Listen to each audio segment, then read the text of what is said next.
Nah, makanya ini penting Bapak Ibu ya, supaya kita begini. Ini puncak kita menyelamatkan iman tuh saat sakratul maut itulah. 70 tahun Bapak Ibu beribadah, hancur tuh. Ketika di ujung tuh sesat kalimatnya. Karena saya katakan setan akan menuntun kita di ujung. Di situlah setan menunggu kita. Di ujung itu. Tidak sedikit perjuangan setan tuh Bapak Ibu untuk mencabut iman kita. Kita memang diberi ujian berat ketika sakrat tuh tidak tanggung beratnya. Haus tidak tanggung hausnya. Dan setan bermain di situ tuh untuk menggelincirkan kita. Dan dia akan datang bukan orang biasa, orang yang Bapak Ibu percayai selama ini. Dia mengajarkan sesuatu yang berbeda dengan apa yang Bapak Ibu yakini. Itu kenapa Nabi suruh tuntun. Karena ketika kamu menghadapi sakarat itu, ada yang lain yang berada di sana. Walakin la tubsirun, tapi kamu tidak melihat apa yang ada dekat mereka itu. Ada sakarat itu, alam kita sudah beda. Kita tidak ada lagi di sini. Tapi telinga kita masih di sini. Yang lain sudah pindah ke sana. Satu-satunya yang masih ada di sini telinga. Pokoknya apa-apa, jangan tinggal-tinggal surang beko kok tiba-tiba aja lalunya beko Pak. Nah, kalau apa agak damam-damamnya lah, agak abuk-abuk badannya nya, apalagi lah mengganji-ganji perangainya. Itu jangan tinggal-tinggal aja lah itu. Ya, karena memang begini Ibu ada manusia ini ya kata Nabi 40 hari menjelang nyawanya dicabut tuh Pak. Dia sudah dicatat jenazah tuh. Dan sudah jatuh daun namanya ke malaikat maut tuh. 40 hari menjelang dicabut Pak. Kata Nabi begitu, 40 hari menjelang nyawanya dicabut, itu daun namanya di aras sudah jatuh ke tangan malaikat tuh.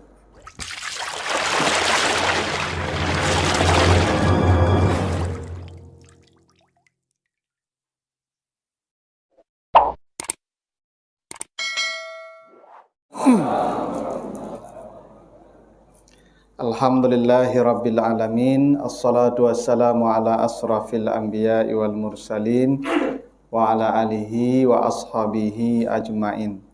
Bapak, ibu-ibu, kaum muslimin, jamaah salat maghrib yang dimuliakan Allah, kembali kita bersyukur pada Allah atas segala karunia-Nya. Salawat dan salam untuk Nabi kita Muhammad sallallahu alaihi wasallam. Bapak Ibu yang saya muliakan, malam ini kita akan bahas bab al-janaiz, satu bab dalam kitab Bulughul Maram.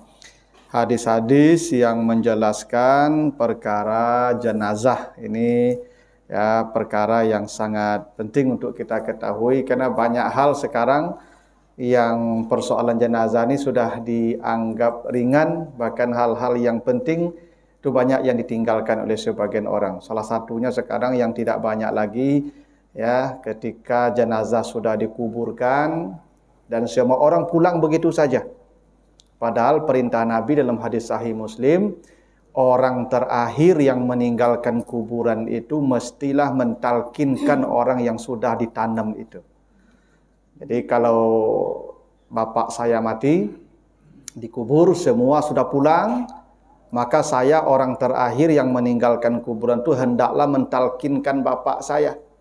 Bagaimana cara mentalkinkannya? Saya panggil nama beliau, wahai bapakku, qul la ilaha illallah, la ilaha illallah, la ilaha illallah. Qul Allahu Rabbi Muhammad Nabi wa Rasuli wal Quran imami. Itu talkinnya yang paling sederhana. Ada yang lebih panjang lagi. Kenapa mesti ditalkin kata Nabi? Fa innahu yus'alul an, karena dia sedang ditanya sekarang. Maka kita mentalkinkan dia itu membantu dia. Karena Bapak Ibu, orang yang sudah mati itu mendengar apa yang kita sampaikan kepada mereka. Mereka menjawab apa yang kita ajarkan kepada mereka. Nah, yang mereka katakan ke kita, kita tidak bisa mendengar. Tapi yang kita katakan untuk mereka, mereka mendengar itu. Nah, itu kenapa penting kita mentalkinkan orang mati itu yang sudah ditanam. Maka ya, karena orang yang sudah mati itu dia mendengar kita, Bapak Ibu. Dia melihat kita, mendengar kita, merespon kita. Cuma responnya tidak kita ketahui, tidak kita bisa rasakan. Nah, ini sunnah-sunnah yang sudah mungkin tidak diketahui atau mungkin sudah diabaikan. Padahal itu penting. Ya, salah satunya mentalkinkan orang yang sudah ditanam itu. Ya, sudah dikubur, maka talkinkan dia. Dan itu hadis sahih. Ya, dan itu Nabi suruh ya kita mentalkinkannya. Itulah perintah Nabi itu, utlubul ilma minal mahdi ilal lahdi. Ya, belajarlah dari ayunan sampai ke lahat. Apa maksud belajar sampai ke lahat itu? Yaitu ya, sampai dia masuk lahat itu masih kita ajarkan sesuatu. Nah, mengajarkan sesuatu itu namanya talqin. Nah, karena itu Bapak Ibu, penting kita melihat hadis-hadis yang mengatur persoalan jenazah ini, dan hadisnya tidak sedikit Bapak ya, banyak sekali hadis-hadis mulai dari persoalan sakratul maut sampai nanti kita menanamkan jenazah. Kita bahas hadisnya satu-satu. Pertama, hadis dari Anas bin Malik, hadis riwayat Bukhari dan Muslim. Rasulullah bersabda, la yataman yanan wala yataman yananna ahadukumul mauta lidurrin nazala bihi. Fa in kana labudda mutamanniyan falyakul Allahumma ahyini makanatil hayatu khairal li wa tawaffani makanatil wafatu khairan li. Ya. Kata Nabi, haram hukumnya seseorang meminta mati karena sakit yang dideritanya. Maka jika dia hendak meminta mati, maka hendaklah dia berdoa, ya Allah, hidupkan saya selama hidup itu baik bagi saya, dan matikan saya selama mati itu baik bagi saya. Nah, ini sering nih Bapak Ibu ya, ketika kita sakit parah. Ya, nanti ada masanya kita nih Bapak Ibu menghadapi sakit berat. Lah bertahun-tahun sakit. Alun jo mati leh. Ya, banyak orang kemudian berdoa, ya Allah, matikan, ya Allah, nak taluk leh. Kalau ada orang berdoa begitu, maka itu dosa besar. Dia berputus asa, kafir hukumnya. Ya, jadi kalau ada orang berdoa begitu, minta mati karena tidak kuat lagi menahan sakit. Karena ada masanya kita diuji oleh Allah dengan penyakit yang memang tidak tanggung-tanggung sakitnya. Bahkan ada orang menghadapi pesakit mati itu sampai berminggu-minggu, Bapak Ibu. Ya, belum mati-mati juga. Lalu dia berkata, lunjo mati, bilo lah ke mati kok. Itu tidak boleh. Ya, kalau Bapak Ibu ingin berdoa, apa doanya? Ya Allah, hidupkan saya jika hidup itu baik bagi saya, dan matikan saya bila mati itu baik bagi saya. Nah, ini nanti Bapak Ibu kalau masih sadar, latar raso sakit kau barik bana, itu doanya yang boleh. Ya, ya Allah, hidupkan saya kalau hidup ini baik, dan matikan saya kalau mati ini baik. Tapi meminta mati karena tidak kuat lagi, tidak boleh. Ya, ini beda Bapak Ibu ya. Kita minta mati itu boleh. Boleh minta mati. Bahkan merindukan mati itu diperintah Allah itu. Ya, in kanat lakumud darul akhirah khalisatan min dunin nasi fatamannaul maut. Bila kamu sudah merasa akhirat lebih baik, maka rindulah dengan mati. Allah suruh, Pak. Ya, kita merindukan mati itu diperintah Allah. Karena orang-orang beriman itu paling rindu dengan kematian itu. Tidak takut mereka. Karena dengan kematian itu mereka sampai pada hidup yang sempurna. Dengan kematian itu mereka terbebas dari penjara dunia. Maka merindukan mati boleh, minta mati boleh. Yang tak boleh itu minta mati karena penyakit. Haram hukumnya itu. Kata Nabi, jangan kamu meminta mati karena penyakit. Kalau kamu sakit, boleh berdoa. Ya Allah, hidupkan saya jika hidup ini baik bagi saya. Ya, wa tawaffani maka natil wafatu khairan li, dan matikan saya kalau mati itu baik untuk saya. Karena belum tentu kita hidup baik. Ya, kalau hidup banyak dosa, lebih baik mati. Ya, berhenti kita dari dosa, Pak. Memang begitu. Kalau memang mati kebaikan untuk kita, itu boleh berdoa. Ya, sebab berdoa minta mati itu tidak salah. Bapak Ibu berdoa, ya Allah, matikan saya sedang baca Quran, boleh. Matikan saya sedang sujud, boleh. Matikan saya sedang taklim, boleh. Itu boleh itu minta mati begitu tu. Ya, minta mati tempat-tempat yang baik, dalam keadaan yang baik, itu dibolehkan. Satu-satunya mati yang tak diboleh diminta itu kalau sakit, tak kuat lagi menahan sakit. Maka dia minta, ya Allah, matikan saya, tak taluk leh. Itu namanya berputus asa dan itu haram hukumnya. Ini kalau kesadaran masih ada. Nanti Bapak Ibu menghadapi sakit yang sudah sakit sekali, kesadaran masih ada, maka ini doanya. Apa doanya? Allahumma ahyini makanatil hayatu khairan li wa tawaffani maka natil wafatu khairan li. Itu doa yang diajarkan Nabi. Kalau nanti Bapak Ibu lah sakit, yang sakit kok tak tanggung barik rasanya, tapi kesadaran masih ada. Ini doanya.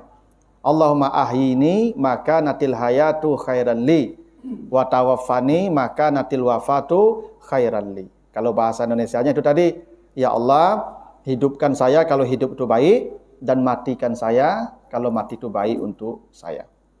Ini doa Bapak Ibu ya. Ketika Bapak Ibu sudah menghadapi sakit berat nanti, akan ada masanya itu tuh. Kan tidak semua kita matinya cepat. Ada mati kok lama. Ya, lah berminggu-minggu sakit, makin hari makin baik, tak tahan rasanya, doalah yang seperti doanya. Ya. Lalu kata Nabi dah hadis dari Buraidah, al-mu'min yamutu bi'arakil jabin. Kata Nabi, orang beriman itu tanda matinya baik, matinya membawa iman, ada keringat di keningnya. Nah, ini Bapak ya. Ini tanda-tanda zahir ya. Jadi nanti Bapak Ibu kalau ada yang mati keluarga kita, rasuk kaniangnya capek. Ya, kalau basah kaniangnya dikeringi, alhamdulillah. Itu matinya baik, masuk surga. Itu tandanya husnul khatimah. Ya, tapi kok kariang kaniangnya aja nebo loh. Woi, kariang saya nyoba itu, boleh aman ke ya. Ya, memang tanda-tanda fisiknya itu, ya. Jadi Bapak Ibu kalau tanda orang matinya beriman itu pegang keningnya nanti. Biasanya Bapak Ibu orang waktu sakarat itu Ibu, tanda dia matinya baik itu nampak butiran-butiran di keningnya itu. Tapi kalau ada cahaya lampu di kini nampak berkilau-kilaunya tuh Pak. Kalau Bapak Ibu biasa melapi orang mati nampak tuh. Ya, itu tanda-tandanya dia mati baik itu. Ada butiran-butiran keringat di keningnya dan kalau dipegang terasa basah. Kalau tidak biasanya dengan cahaya aja nampak tuh berkilau-kilau tuh Pak.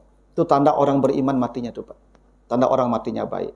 Itu tanda fisik. Tapi ini tidak selalu begitu ya. Memang tidak selalu. Ya, tapi itu umumnya begitu. Kalau orang matinya baik, kata Nabi ada keringat di keningnya. Tapi kalaupun Bapak Ibu tidak berkeringat di keningnya, tapi mati dalam keadaan tayyib itu juga tidak perlu dipegang keningnya. Karena kata Allah begitu di surat An-Nahl 32 itu allazina tatawaffahumul malaikatu tayyibina yaquluna salamun alaikum. Jadi ada orang-orang yang dimatikan malaikat dalam keadaan tayyib dan dia akan disambut para malaikat dengan sambutan meriah di setiap pintu langit sampai ke depan pintu surga. Ada orang mati dibegitukan malaikat, disambut malaikat di setiap pintu langit. Kalau dia tayyib matinya. Nah, mati yang tayyib ini dijelaskan dalam banyak hadis. Salah satunya dia mati dalam kalimat la ilaha illallah. Kalau dia mengatakan la ilaha illallah, mati dia, tidak usah diasuk kandangnya leh, sudah pasti surga. Ya, tidak basah pun kandang tidak masalah loh. Kenapa? Sudah la ilaha illallah jaminannya. Ya, atau dia mati dalam ibadah. Ada sebuah hadis Muslim Bapak Ibu ya, seorang sahabat pergi umrah.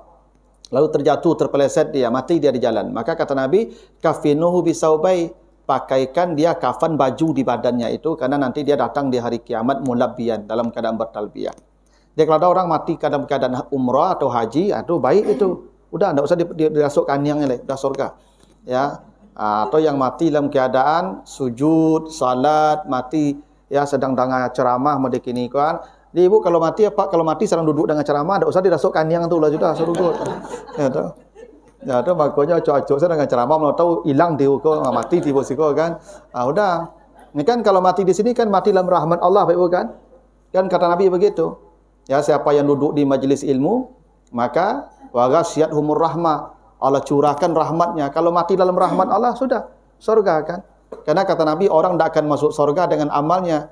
Dia hanya masuk surga dengan rahmat Allah. Udah kalau Bapak Ibu duduk di sini mati tidak perlu dirasuk kandang lah, sudah surga sudah menanti itu. Karena dia mati dalam rahmat. Jadi memang tidak selalu harus tanda-tanda fisik Bapak Ibu. Tidak selalu. Kalau dia mati dalam keadaan berwuduk juga begitu.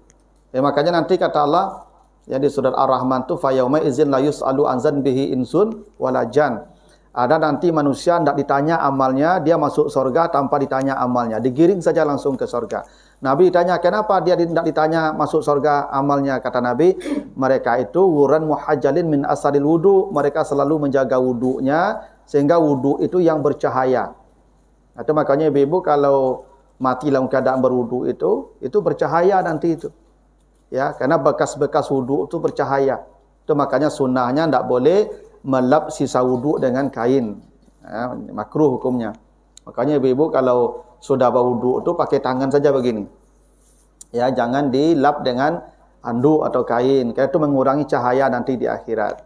Ya, cahaya kita nanti itu lewat ya sisa wuduk itu, asaril wuduk namanya. Nah, makanya ya, kecuali ibu-ibu yang masih muda kabar make up kan, tu lama tunggu kariang mereka tu mah lap salah lah. Kan. Nah, kalau ibu-ibu yang lah tua kan ndak ba make up lah, wuduk tu make up ibu. Ya ta. Nah, udah kalau cocok berwuduk tu. Namun di kalaluk tu ibu. Jadi kalaluk tu berwuduk. Maka kata Nabi begitu ibu. Iza awaita ila firashika, kalau engkau hendak naik ke atas kasurmu, falyatawadda wudu'aka bis-shalah, berwuduklah seperti wuduk salatmu. Itu perintah Nabi. Ibu, kita akan mati tu ibu. Ya, karena kita tidur tu mati tu. Maka setiap kita hendak mati tu, maka berwuduklah. Kalau tidak bangun pagi, alhamdulillah kita nanti dibangkit dalam keadaan bercahaya. Itu. Ya, makanya ibu rajin-rajin menjaga wuduk itu. Kita mau di kalaluk ya. Cuma yang di kalaluk dia akan naik kasur sih ibu ya. Ibu kadang-kadang tu sebagian ibu-ibu kau lalos kan, dah wuduk kan tu dia balik kan. Kan dah begitu tu. Ya, lama lama lah lalu nak lalu betul lah. Sudah wuduk dah lalu tiba di kasur lah kan tu dah balik. Tu perlu wuduk balik.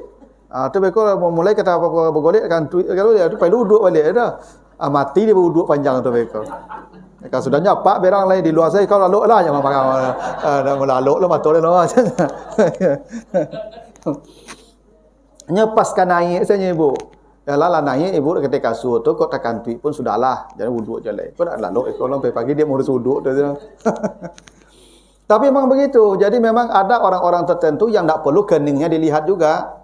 Ya, kalau mati dalam keadaan tayyibin, tayyib itu bisa dalam kalimat tayyibah, bisa dalam amal yang baik, bisa dalam keadaan suci tadi berwudu, gitu.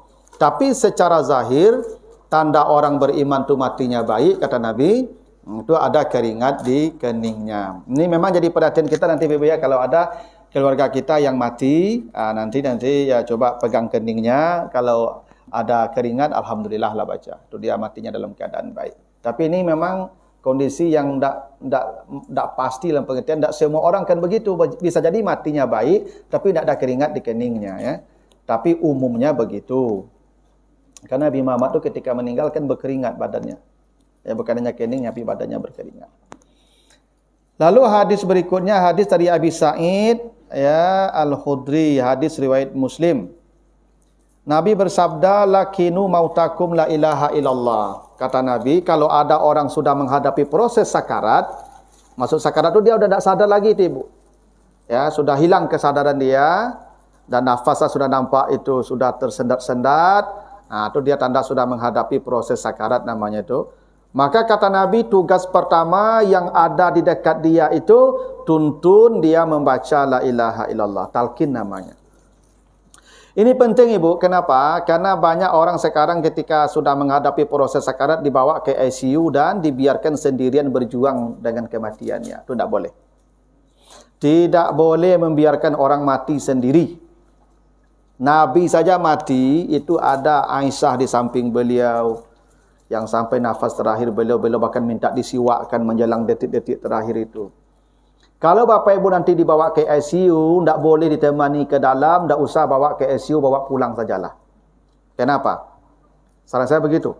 Karena Bapak Ibu, dokter itu sudah tahu ibu ini akan mati. Secara keilmuan, kesadaran orang kalau sudah dibawa sekian, dia pasti mati.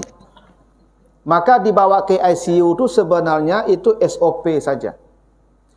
Di ICU itu tidak ada obat lagi. Kalau bisa diobat, di kamar diobati. Di ICU itu hanya menunggu habis. Maka di ICU itu yang dipasang alat-alat pengukur saja. Kapan nyawanya akan berakhir, jantungnya diukur. Itu saja, tidak ada lebih dari itu. Ya. Nah, karena itu tugas kita menyelamatkan imannya. Sebab fisiknya tidak bisa lagi diselamatkan. Karena Allah sudah bertanya ketika nyawa ditarik itu, wakila madrak, kata Allah, masih ada tidak dokter hari ini yang bisa menyembuhkan kau? Tidak ada. Secanggih apapun tim dokternya selesai. Tidak ada lagi. Cuman imannya harus diselamatkan. Caranya apa? Ini perintah Nabi. Tuntun lidahnya membaca la ilaha illallah. Kalau dibiarkan dia sendiri di ICU, siapa yang menuntun dia? Karena begini Bapak Ibu. Ada sebuah hadis ya dalam kitab Daqaiqul Akhbar dijelaskan oleh As-Suyuti. Ketika manusia hendak mati itu ada dua yang akan dicabut nanti Bapak Ibu. Pertama nyawanya dicabut malaikat maut, dua imannya dicabut oleh syaitan. Setan akan mencabut iman kita di puncaknya itu. Karena setan sudah bersumpah di hadapan Allah dulu. Saya akan mencabut iman manusia sampai hari berbangkit. Jangan Bapak Ibu kira orang itu akan mati, setan berpangku tangan. Tidak. Itu puncak setan mencabut iman kita itu. Dan ketika kita menghadapi proses sakarat itu, Bapak Ibu diceritakan, haus nak tanggung-tanggung. Tak tanggung haus. Sampai-sampai kata Nabi, semua air laut yang di muka bumi diminum untuk menghilangkan dahaga. Sakarat itu tidak akan hilang dahaga rasanya. Di saat itulah datang kepada kita sosok-sosok yang kita percaya. Besok Bapak Ibu kalau sakarat ini akan datang, mungkin kalau Bapak Ibu percaya kamu akan datang saya nanti. Tapi bukan saya, setan berwujud saya. Dan dia akan menuntun Bapak Ibu ke arah yang lain. Katakan Allah punya anak, katakan Isa anak Allah, macam-macam. Bapak Ibu tidak usah berkata, kedipkan saja mata, setuju, mati, selesai, kafir itu. Karena itu ketika akan mati itu perlu tuntunan. Karena setan sedang menuntun dia ke arah yang lain. Makanya kata Allah begitu, wa nahnu aqrabu ilaihi walakum walakinnakum la tubsirun. Ketika itu ya ada makhluk-makhluk utusan Allah, termasuk malaikat, termasuk setan yang berada dekat, lebih dekat dari kamu. Walakin la tubsirun, kamu tidak lihat apa yang terjadi ketika itu. Ya, kamu tidak lihat apa yang terjadi. Ada yang lebih dekat dari kamu kepadanya, kata Allah. Nah, karena itu orang yang hidup perlu membantu orang yang sakarat ini. Yang menuntun bacaan la ilaha illallah ke telinganya sampai benar-benar dia baca, dia mati. Baru surga jaminannya. Nah, ini pentingnya kita punya anak-anak Bapak Ibu ya. Anak-anak yang mengerti agama. Jadi kalau nanti kita sakratul maut, nah, dia membantu kita membacakan la ilaha illallah itu. Tidak ditinggalkannya kita sendirian tuh. Ya. Biasanya kalau di rumah sakit, yang rumah sakit Islam tuh Bapak Ibu, itu kalau masuk ICU tuh diizin keluarga tuh Pak. Ada itu, izin itu.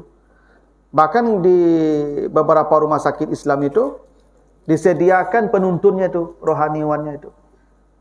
Ya. Bapak Ibu jangan pada biarkan mati sendiri nanti itu keluarganya itu.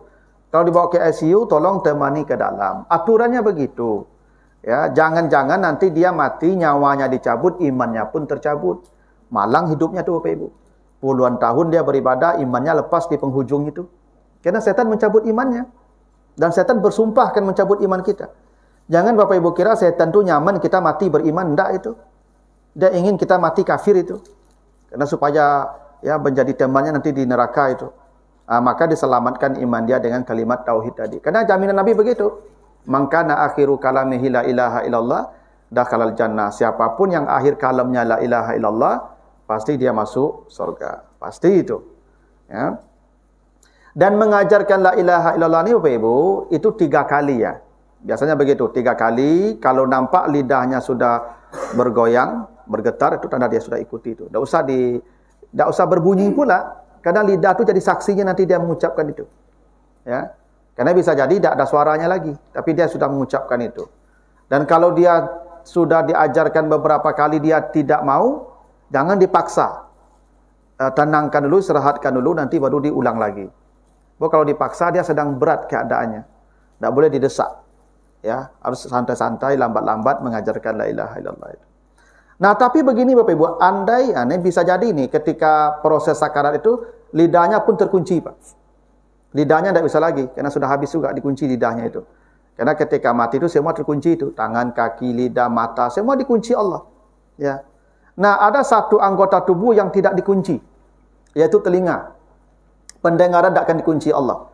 Nah, karena itu kata Nabi di hadis yang lain, hadis riwayat An-Nasa'i, Iqra'u ala mautakum Yasin, bacakan Yasin kepadanya. Jadi berpindah dari la ilaha illallah ke Yasin. Andai ketika dituntun la ilaha illallah tidak bergetar, tidak ada lagi respon, maka tuntun dia bacakan Yasin ke telinganya atau Al-Quran. Kenapa dibacakan Quran dan Yasin? Nanti dijawabnya di surat Al-A'raf 204. Fa iza quri'al Al-Quran fastami'u lahu wa ansitu la'alakum turhamun. Jadi kalau kita bacakan Quran, Pak, selama kita bacakan Quran itu dia dengar terus tuh sampai nyawanya hilang, maka dia mati dalam rahmat Allah. Allah sebut begitu. Jadi kalau dibacakan kepadanya Al-Quran atau Yasin sampai nafas terakhirnya, maka kalau dia mati selama Al-Quran dibacakan tuh, maka dia matinya dalam rahmat Allah. Dan kalau matinya dalam rahmat Allah, berarti surga sudah menanti dia. Tuh hebatnya bacaan Quran tuh kepada orang yang menghadapi proses sakarat, karena telinganya tetap ada sampai nyawa terakhir, sampai nafas terakhirnya hilang. Tuh ada telinganya, tidak akan dicabut oleh Allah. Itulah perintah Nabi yang kedua tuh, bacakan Yasin atau Al-Quran. Ini kadang-kadang anak-anak kita nih, Bapak Ibu, ya, ketika bapaknya sakarat dia sibuk menangis saja. Ya, menangis, kadang ada yang foto-foto, video bagai, ya, nah itu tugas seorang anak atau ke telinganya la ilaha illallah atau Yasin, ya, supaya selamat matinya. Karena badannya, fisiknya sudah selesai, tidak ada lagi bisa diselamatkan. Karena Allah sudah menanyakan itu. Wakila man rak, kata Allah, dokter tidak ada lagi hari ini, selesai sudah. Ya, ketika ditarik itu, yang bisa diselamatkan hanyalah nyawa imannya saja. Nah, lewat kalimat tauhid tadi atau bacaan Al-Quran. Itu, ya, ini proses sakarat namanya, ya. Lalu kita baca satu hadis, nanti kalau ada pertanyaan silakan. Ini hadis dari Ummu Salamah. Qalat dakhala Rasulullah sallallahu alaihi wasallam ala Abi Salamah wa qad sukka basaruhu. Jadi diceritakan Bapak Ibu, ketika Abu Salamah wafat, jadi Abu Salamah ini luka-luka di perang Badar. Lah beberapa hari setelah itu, ya memang pendarahan banyak. Dulu kan tidak ada transfusi darah seperti sekarang, Pak. Akhirnya dia meninggal dunia. Ketika meninggal dunia, Nabi datang ke rumah Abu Salamah menengok, dan ketika dibuka wajahnya tampak itu mata Abu Salamah itu terbelalak. Jadi ada orang mati matanya putih, Pak, terbelalak. Lalu Nabi menutup, ya, matanya ditutup. Lalu sahabat berbisik-bisik, ini Abu Salamah nih, ya, matanya terbelalak. Sahabat mengira ini tidak aman matinya, matinya buruk.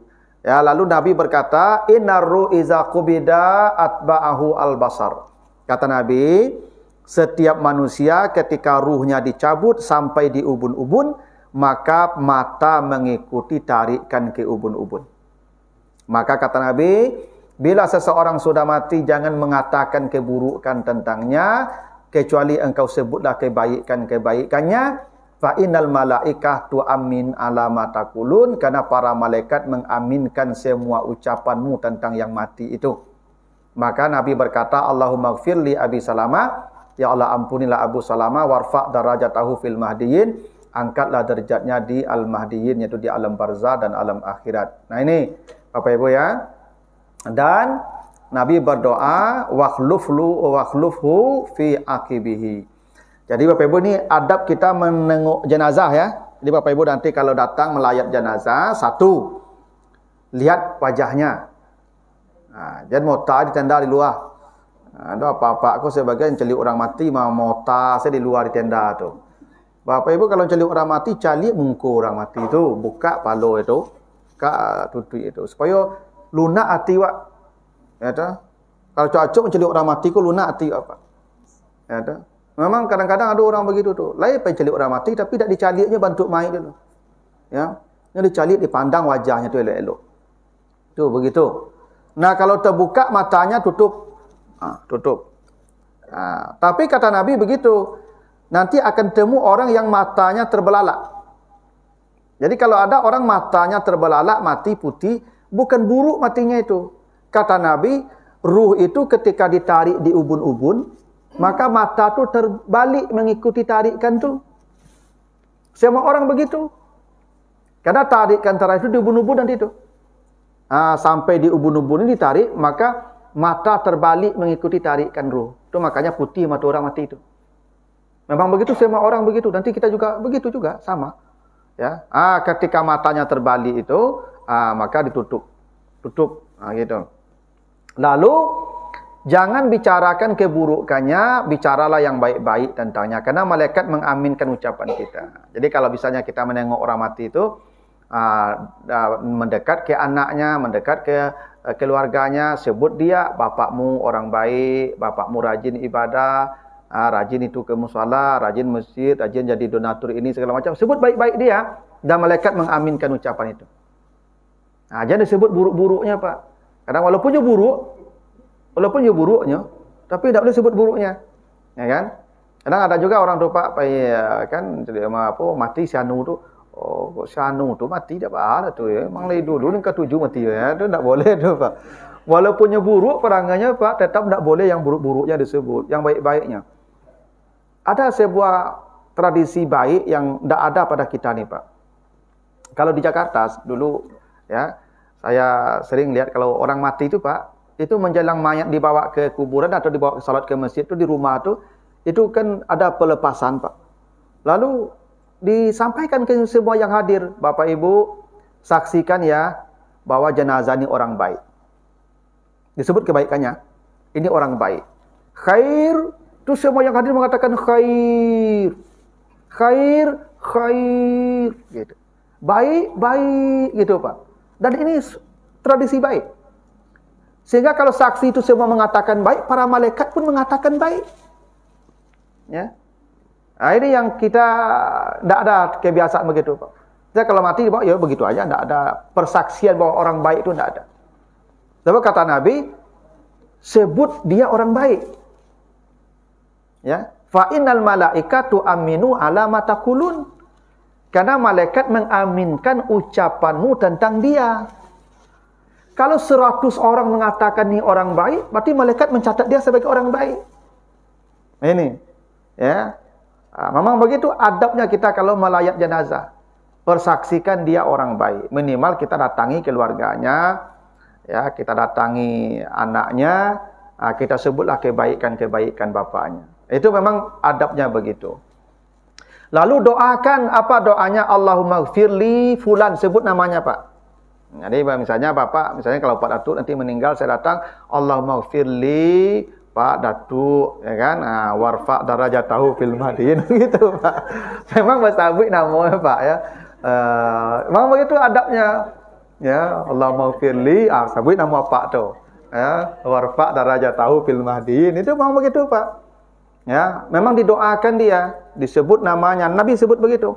Allahumma gfirli Abi Salama warfa darajatahu fil mahdiin. Itu adabnya begitu, Pak. Jangan kita datang sekadar menengok saja. Doakan doa Nabi ini. Baru ya memang didoakan juga semoga Allah mengganti dengan yang lebih baik. Memang ada doa begitu, Pak. Jadi Nabi ketika datang ke rumah Ummu Salamah, maka Nabi berdoa, dan berdoanya untuk Ummu Salamah juga. Semoga Allah menggantinya dengan yang lebih baik. Itu boleh. Ya, makanya kemudian Nabi menikah dengan Ummu Salamah itu, Pak. Ya, dan itu boleh. Ya, dan dibolehkan itu, Pak. Jadi kalau ada janda misalnya kan, ya kan, suaminya mati, itu boleh, Pak, mendoakan semoga Allah menggantinya dengan yang lebih baik. Ya. Dan Ummu Salamah tahu keisyarat dari Nabi. Karena tidak ada yang lebih baik daripada Abu Salamah kecuali Nabi. Maka Nabi dia menunggu. Ternyata betul Nabi melamar dia. Ya, itu namanya bahasa sampiran ya. Jadi tidak boleh langsung tuh Ibu. Misalnya jando kan mati suaminya. Memang jandonya dah lama ditunggu kan. Lalu ya kan ada tuh Pak, ku tunggu jandamu kan lah. Ibu ke lama tunggu jando ya kan. Mati suaminya, besok tunggu amboyo. Itu tak boleh tu, Pak. Tapi kalau bahasa sampiran boleh. Kau coba dak kau masak besok ambo ni menjuduk besok. Itu boleh. Tu ibu tu pahamnya tu mah ya. Dan tu dibolehkan tu, Pak. Ya. Nabi dengan Ummu Salamah begitu. Jadi mendoakan yang mati dan mendoakan keluarga yang tinggal, ya. Maksud mengganti yang lebih baik itu tidak selalu harus ganti suami yang lebih baik. Pahalanya dengan kesabaran itu diganti pahala yang lebih baik. Itu doa untuk keluarga yang tinggal. Itu adabnya begitu, Pak. Kalau kita datang melayat jenazah, jangan lupa doakan dia. Jadi buka wajahnya, tutup matanya, doakan dia dan doakan keluarganya, sebut kebaikan-kebaikan dia. Jadi Memang ada adabnya kita datang melayat jenazah tu Pak. Tak datang melayat jenazah tu duduk sini luar sama-sama motor dekat tenda tu tak betul tu Pak. Ya. Kita datang mempersaksikan ini orang baik dan malaikat mengaminkan ucapan kita tentang dia. Ya. Datang demi anaknya, bapakmu orang baik insyaallah. Insyaallah dia husnul khatimah. Sebut saja kebaikan membesarkan hati anak-anaknya tu. Ya, dan tu ya diaminkan para malaikat ucapan kita tentang dia. Nah, itu baru berapa? 3 hadis Bapak Ibu. Ada pertanyaan dulu Bapak Ibu sampai sini? Kalau yang sudah meninggal itu tidak ada bacaan lagi Pak, kecuali doa saja. Ya. Yasin itu ketika dia menghadapi sakarat. Kalau dia sudah mati, kalaupun dibaca Al-Qur'an atau Yasin sebenarnya tidak haram juga, tapi untuk yang tinggal saja. Karena kan begini, kalau orang ada keluarganya meninggal kan dia sedih, hatinya pecah. Ya, kesedihan itu kan harus ditenangkan, menenangkannya dengan zikir, dan Al-Qur'an itu zikir yang paling diberkahi Allah. Bacakanlah Al-Qur'an di rumahnya biar tenang hati keluarganya. Tapi untuk mayat sudah selesai urusannya. Harusnya ketika sakarat dibacakan Yasin. Dahlah sudah mati loh. Karena ada sebagian awak di kampung-kampung itu tuh Pak, lah mati cuma kok sama-sama baca Yasin dekat inyo tu. Guno lah. Ketika sakarat tadi dia bacakan Yasin, satu orang saja bacakan. Nah, ketika sudah mati, tidak ada lagi baca Yasin tu, sudah. Dah selesai urusannya. Kalau baca Quran menenangkan keluarga yang ada tu boleh, tidak ada masalah. Baca Quran kan kapan saja, di mana saja, tidak ada masalah. Cuma nih baca ini kata Nabi, ala mautakum, ketika orang menghadapi proses kematian, baru kita bacakan Yasin. Memang begitu Pak, jangan tinggalkan. Pokoknya gantian baca Yasin sampai nafas terakhirnya, ketika dia sudah sakarat. Memang berhenti baca Yasin itu kalau udah habis. Udah habis baru berhenti, karena telinganya sampai habis itu masih ada. Ya, sehingga dia ya mati dalam rahmat tadi. Ya, wa iza quri'al Qur'an fastami'u lahu wa ansitu la'allakum turhamun. Itu. Ya. Iya, Pak. Mengenai orang mau meninggal yang katanya di ICU tidak boleh di sini Pak ya. Bagaimana kalau bukan memberikan, kan tidak bisa temani, jadi pakai merotol Al-Quran itu beda Pak, kita bacakan tuh beda dengan muratal itu. Perintah Nabi kita membacakannya, dan ada tuntunan la ilaha illallah juga. Ini dua sepaket nih Pak. La ilaha illallah tetap, ya. Mana tahu nanti dia muncul kesadarannya, dia mengucapkan lagi sesuatu yang lain, maka tidak berlaku lagi bacaan yang terakhir tadi itu. Harus diulang lagi baca la ilaha illallahnya tuh. Dia harus akhir kalamnya, tidak boleh yang lain. Kan bisa jadi Pak, dia sudah sakarat, tiba-tiba balik sadarnya Pak. Lalu dia bertanya lagi, latibu sianu. Dia mengucapkan sesuatu antara sadar dan tidak. Ada orang tuh dia tidak sadar sebenarnya mengucapkan itu. Karena dia sudah dibawa apa? Dibawa ke alamnya udah beda. Tapi dia masih ngomong lidahnya tuh Pak. Maka ucapkanlah, ajarkan lagi baca la ilaha illallah. Karena sudah putus namanya tuh Pak. Makanya tidak boleh dibiarkan sendiri Pak sampai nafas terakhirnya. Harus ditemani. Dan saya tidak tahu Pak, kenapa kok di rumah sakit kok tidak boleh ditemani ya. Ya. Biasanya boleh tuh Pak. Takut sejak corona kontak. Tidak boleh masuk Pak, Ibu. Itu susahnya. Dokter itu tanggung jawab di akhirat nanti itu. Karena dokter itu dia tahu tuh kenapa dibawa ke ICU tuh, karena dia sudah tahu kesadaran orang ini di bawah sekian. Kan kesadaran itu kan itu tanda kematian. Kalau kesadaran sudah di bawah berapa? 2,5. Itu udah mati tuh. Dan dokter tahu itu. Nah, kenapa tidak dibolehkannya dituntun? Nah, itu jadi masalah dokter itu. Ya. Nah, saya kalau ceramah di depan dokter saya bilang begitu. Bapak dokter tanggung jawab di akhirat nanti. Ya, andai orang ini mati sesat, Bapak tanggung jawab di akhirat. Karena Bapak menghalangi orang untuk mati beriman. Ya. Kenapa tidak dibiarkan dibuka akses keluarganya temani? Ya. Saya dulu pernah ada guru Ibu, dosen di UIN juga, Ibu Sulha, nama meninggal di SPH Ibu. Beliau waktu mau mati tahu beliau mau akan mati. Lalu dibawa ke ICU, tidak mau beliau. Tidak mau dibawa ke ICU Pak. Kata beliau ke dokter itu, dokter izinkan saya mati di kamar ini. Kata beliau. Jangan bawa saya ke ICU. Izinkan saya meninggal di sini. Udah dibawa ke ICU. Dia bilang sama keluarganya, nanti kalau hilang kesadaran saya, tolong tuntun saya baca la ilaha illallah dan bacakan Yasin. Betul dibacakan, baca la ilaha illallah mati. Bisa. Kenapa tidak bisa? Orang itu sudah tahu bahwa dia akan mati itu. Dokter sudah tahu dia itu akan mati, pasien sudah tahu dia itu. Nah, makanya ini penting Bapak Ibu ya, supaya kita begini. Ini puncak kita menyelamatkan iman itu saat sakratul maut itulah. 70 tahun Bapak Ibu beribadah, hancur tuh. Ketika di ujung tuh sesat kalimatnya. Ya. Karena saya katakan setan akan menuntun kita di ujung. Disitulah setan menunggu kita. Di ujung itu. Tidak sedikit perjuangan setan itu Bapak Ibu untuk mencabut iman kita itu. Dan kita memang diberi ujian berat ketika sakrat itu tidak tanggung beratnya. Haus tidak tanggung hausnya. Dan setan bermain di situ tuh untuk menggelincirkan kita. Dan dia akan datang bukan orang biasa, orang yang Bapak Ibu percayai selama ini. Dia mengajarkan sesuatu yang berbeda dengan apa yang Bapak Ibu yakini selama ini. Tinggal anggukkan saja kepala, pejamkan mata, selesai, mati, udah habis. Kafir berarti. Itu. Nah, itu kenapa Nabi suruh tuntun. Karena ketika kamu menghadapi sakarat itu, ada yang lain yang berada di sana. Walakin la tubsirun, tapi kamu tidak melihat apa yang ada dekat mereka itu. Ada, kata Allah. Nah, itulah yang malaikat mautnya mencabut iman, itulah setan yang mencabut iman kita, malaikat maut mencabut nyawa kita. Ya. Dan kita memang tidak di sini lagi, Pak Ibu. Alam kita sudah beda tuh. Kita sakarat tuh alam kita sudah beda. Kita tidak ada lagi di sini. Tapi telinga kita masih di sini. Yang lain sudah pindah ke sana. Satu-satunya yang masih ada di sini telinga. Sama Bapak Ibu tidur itu tidak di sini lagi itu. Udah di alam lain tidur tuh. Cuman telinga Ibu masih di sini. Maka Ibu ketika lalu penangai orang mota bagaimana? Berarti telinga masih di situ. Yang lain sudah pindah ke alam barzah.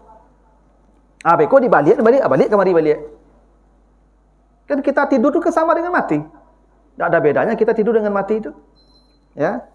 Nah, ini Bapak Ibu ya, hal yang perlu kita hati-hati tolong pesan ke anak-anak besok. Kalau agak payah ambo bisu aja tinggal-tinggal ndak ya. Tuh, ndak kelamu Bapak Ibu kalau ya kan umur 60 kata kan ada kelamu menghadapi itu. Nah, pasan ke anak-anak mulai itu jalan ngalengahan. Memang begitu. Makanya apa-apa jangan tinggal-tinggal surang beko kok tiba-tiba je lalunya beko Pak. Kalau apa lagak damam-damamnya lah, gabuk-abuk badannya nya, apalagi lah mengganji-ganji perangainya, itu jangan tinggal-tinggal je lah itu. Ya, karena memang begini, Ibu ada manusia ni, ya kata Nabi 40 hari menjelang nyawanya dicabut tu Pak, dia sudah dicatat jenazah tu, dan sudah jatuh daun namanya ke malaikat maut tu. 40 hari menjelang dicabut Pak. Kata Nabi begitu, 40 hari menjelang nyawanya dicabut, itu daun namanya di aras sudah jatuh ke tangan malaikat itu. Makanya selama 40 hari itu kadang-kadang dia memberikan sinyal-sinyal, isyarat-isyarat. Bawahnya kabar angke. Iya, ada memang begitu tuh namanya isyarat, namanya sinyal. Tapi kita tidak perhatian. Ada yang mengganji-ganji perangainya bagai. Assalamualaikum, tidak perhatian, karena itu isyarat darinya tuh. Maksudnya mati itu. Nabi Muhammad kan begitu, menjelang meninggal itu kan panggil semua sahabat. Nabi minta, kalau ada yang berhutang, ambil sekarang, kata Nabi. Nabi panggil semua istrinya, izinkan saya dirawat mulai hari ini di rumah Aisyah. Itu kan isyarat-isyarat Nabi, bahwa beliau akan meninggal. Ya kan? Bahkan subuh terakhir itu, hari Senin itu, biasa sejak Jumat itu Nabi salat duduk di rumah, tidak datang ke masjid. Tapi subuh hari Senin itu Nabi datang ke masjid. Jadi imam Nabi. Sudah subuh itu Nabi mati. Meninggal. Itu isyarat-isyarat begitu tuh. Jadi misalnya begini, ada apa-apa kok lalamu sakit ibu nak. Lalamu sakit taluk manga-manga, tiba-tiba taluk ke jalan. Itu isyarat tu, jadi tinggal jalan. Ya. Itu. Ya, tak kicu itu. Ya, Pak Ibu. Ya, ada Bapak Ibu tu. Ada jamaah Bapak Ibu. Jadi tu ketika buat takziah, jadi tu anaknya. Ayah hambo ko Pak Ustaz tidak pernah peduli di rumah hambo le. Rumah ko baserak, bakecang, harian tidak peduli, pokoknya padia saja. Entah baalah aja. Hari itu berasian rumahnya, sapu, nyopel rumah di luar, berasi bakilek rumah ko, besok mati. Itu bisa isyarat. Jadi kalau ada apa-apa mengaji selama ko pamberang, kini ko elok lunak saya tu ada elok lah itu. Itu ndak kelamu lah itu. Kata selama kau cekik kan dia ni pemurah saya. Aduh, hati-hati tu.